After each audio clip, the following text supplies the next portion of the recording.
മറ്റു വാർത്തകളിലേക്ക് പോകാം.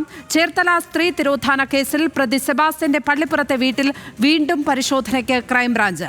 ഗ്രൗണ്ട് പെനട്രേറ്റിംഗ് റഡാർ ഉപയോഗിച്ച് ഇന്ന് പരിശോധന നടത്തും. 2.5 ഏക്കർ പറമ്പിൽ സ്ത്രീകളുടെ ശരീരാവശിഷ്ടങ്ങൾ ഉണ്ടാകുമെന്ന നിഗമനത്തിലാണ് അന്വേഷണ സംഘം ഉള്ളത്. ജൈനമ്മയുടെ മൊബൈൽ ഫോൺ ചാർജ് ചെയ്യാൻ എത്തിച്ച ഈരാറ്റുപേട്ടയിലെ കടയിൽ എത്തിച്ചും ഇന്ന് തെളിവെടുപ്പ് നടത്തിയേക്കും. സെബാസ്റ്റ്യന്റെ കസ്റ്റഡി കാലാവധി നാളെ അവസാനിക്കാനിരിക്കെ തെളിവെടുപ്പും ചോദ്യം ചെയ്യലും പൂർത്തിയാക്കാനാണ് അന്വേഷണ സംഘത്തിന്റെ തീരുമാനം. VS അനുരാഗ് ചേരുന്നു വിവരങ്ങളുമായി. അനുരാഗ്, ജൈനമ്മ കൊലക്കേസ് അടക്കം എത്ര കേസുകളിലാണ് ഇപ്പോൾ സെബാസ്റ്റ്യനെതിരെ അന്വേഷണം നടക്കുന്നത്? പുതിയ തരത്തിൽ എന്തൊക്കെ പരിശോധനകൾ, അന്വേഷണങ്ങൾ അവിടെ നടക്കുന്നുണ്ട്?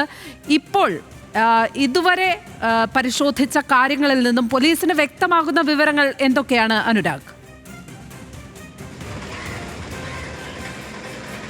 ലക്ഷ്മി, ഏറ്റുമാനൂർ സ്വദേശി ജൈനമ്മയെ കൊലപ്പെടുത്തിയതാണെന്ന് സെബാസ്റ്റ്യൻ സമ്മതിച്ചു കഴിഞ്ഞു. അപ്പോഴും 2 തിരോധാന കേസുകൾ, ചേർത്തല സ്വദേശികളായ ഐഷ, അതിനൊപ്പം ബിന്ദു പത്മനാഭൻ, ഈ 2 കേസുകളിലും ഇവർക്ക് എന്താണ് സംഭവിച്ചത് എന്ന കാര്യത്തിൽ ഇതുവരെയും സെബാസ്റ്റ്യൻ വ്യക്തത വരുത്തിയിട്ടില്ല. അത് 2 പേരെയും അറിയില്ല എന്നുള്ളതാണ് ഇപ്പോഴും സെബാസ്റ്റ്യൻ ആവർത്തിക്കുന്നത്. അതിനൊപ്പം സിന്ധു, ചേർത്തല സ്വദേശി തന്നെയായ സിന്ധുവിൻ്റെ തിരോധാന കേസ് കൂടി പുനരന്വേഷണത്തിൻ്റെ ഘട്ടത്തിലാണ്. സെബാസ്റ്റ്യനുമായി ഏതെങ്കിലും തരത്തിൽ ബന്ധമുണ്ടോ എന്ന് അന്വേഷിച്ച് വരുന്നതേയുള്ളൂ.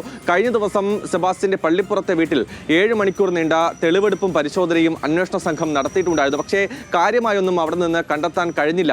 പക്ഷേ ആ തെളിവെടുപ്പ് നടത്തുന്ന ഘട്ടം വരെയും അന്വേഷണ സംഘത്തിന്റെ പ്രതീക്ഷ നിർണായകമായ തെളിവുകൾ ലഭിക്കും എന്നുള്ളതായിരുന്നു. അതിനൊപ്പം കാണാതായ സ്ത്രീകളുടെ മൃതദേഹത്തിന്റെ അവശിഷ്ടങ്ങൾ ലഭിക്കുമെന്നും പ്രതീക്ഷയുണ്ടായിരുന്നു. പക്ഷേ ഏതാനും അസ്ഥികഷ്ണങ്ങൾ മാത്രമല്ലാതെ മറ്റൊന്നും കണ്ടെത്താൻ അന്വേഷണ സംഘത്തിന് കഴിഞ്ഞിട്ടുണ്ടായിരുന്നില്ല. പക്ഷേ ഈ വീട്ടുപറമ്പ് തന്നെയാണ് ഇപ്പോഴും സംശയത്തിന്റെ നിഴലിൽ ഉള്ളത്. അതുകൊണ്ടാണ് ഇന്ന് ഗ്രൗണ്ട് പെനട്രേറ്റിംഗ് റഡാർ ഉപയോഗിച്ചുകൊണ്ട് പരിശോധിക്കാൻ അന്വേഷണ സംഘം തീരുമാനിച്ചിരിക്കുന്നത്. അല്പസമയത്തിനകം പള്ളിപ്പുറത്തെ വീട്ടിൽ ഈ ആധുനിക സംവിധാനം ഉപയോഗിച്ചുകൊണ്ടുള്ള പരിശോധന ആരംഭിക്കും. അതിൽ നിന്ന് കൂടുതൽ എന്തെങ്കിലും കണ്ടെത്താനാകുമോ എന്നുള്ളതാണ് അന്വേഷണ സംഘം ഉറ്റുനോക്കുന്നത്. കാരണം നാളെ സെബാസ്റ്റ്യന്റെ കസ്റ്റഡി കാലാവധി അവസാനിക്കുകയാണ്.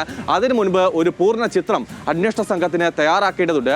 അതിനൊപ്പം സമാന്തരമായി ഇപ്പോൾ സെബാസ്റ്റ്യൻ ഉള്ളത് കോട്ടയത്തെ ക്രൈംബ്രാഞ്ചിന്റെ കസ്റ്റഡിയിലാണ്. കോട്ടയത്ത് തന്നെ ഏറ്റുമാനൂർ പ്രദേശത്ത് ജൈനമ്മയുടെ മൊബൈൽ ഫോൺ കണ്ടെത്താനുള്ള പരിശോധന കൂടി നടക്കുന്നുണ്ട്. അതിനൊപ്പം കഴിഞ്ഞ ദിവസം സെബാസ്റ്റ്യന്റെ ഭാര്യയെ വിളിച്ചു വരുത്തി ചോദ്യം ചെയ്യലും നടത്തിയിട്ടുണ്ടായിരുന്നു. അങ്ങനെ ഏതൊക്കെ തരത്തിൽ ഈ കേസിൽ അന്വേഷണം നടത്തി, മൊഴി രേഖപ്പെടുത്തി, ചോദ്യം ചെയ്ത് കൃത്യമായ തെളിവുകൾ രേഖപ്പെടുത്താം എന്നുള്ള കാര്യങ്ങളിൽ നടപടിക്രമങ്ങൾ പൂർത്തിയാക്കി വരികയാണ് അന്വേഷണ സംഘം. അപ്പോഴും ചോദ്യം ചെയ്യലിനോടും തെളിവെടുപ്പിനോടും പരിശോധനകളോടും നിസ്സഹകരണം തുടരുകയാണ് സെബാസ്റ്റ്യൻ ചെയ്യുന്നത്. വയോധികനാണ്.